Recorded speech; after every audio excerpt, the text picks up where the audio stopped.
800 nuovi alberi, nasce il Bosco di Portegrandi, una nuova importante area verde boschiva per il territorio. La cerimonia di piantumazione dei primi 50 alberi si è tenuta oggi per l'appunto a Portegrandi. Si tratta di un progetto europeo che vede coinvolti vari soggetti: Etifor, che è uno spin-off dell'Università di Padova, il gruppo Ali Supermercati e il comune di Quarto d'Altino. Ma andiamo a conoscere il progetto e quali sono i suoi risvolti ambientali. Questo progetto dell'Unione Europea si chiama Life Climate Positive, che è un progetto che ha come obiettivo quello di promuovere l'associazionismo forestale tra proprietari e gestori e incrementare la superficie forestale gestita e pianificata. Qui a Portegrandi in particolare ci troviamo in una delle aree pilota, diciamo, di questo Life Climate Positive. Il Comune ha messo a disposizione una sua area, nonché un cofinanziamento al progetto, e abbiamo coinvolto degli sponsor privati, in questo caso Ali Supermercati, che ha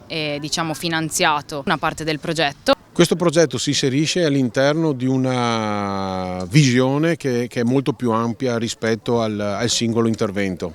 L'obiettivo è quello di rispettare l'ambiente, di dare forza alla sensibilità ambientale. A Portegrandi attualmente non c'è un bosco. Questo è il primo intervento di circa 1 ettaro con più di 800 piante nuove messe a dimora, ma ne seguirà un altro esattamente circa 500 metri di distanza da qua, dove c'era l'ex consorzio agrario, di cui circa 6-8 mesi fa abbiamo tolto grosso modo 10.000 metri quadrati di lastre di amianto, e sul quale stiamo facendo una progettualità dal costo preventivo di circa 1,5 milioni, in cui oltre a bonificare dall'amianto verrà creato un altro bosco. Gli 800 alberi messi a dimora quest'oggi nel comune di Quarto d'Altino sono una dimostrazione della responsabilità sociale e ambientale del gruppo Ali.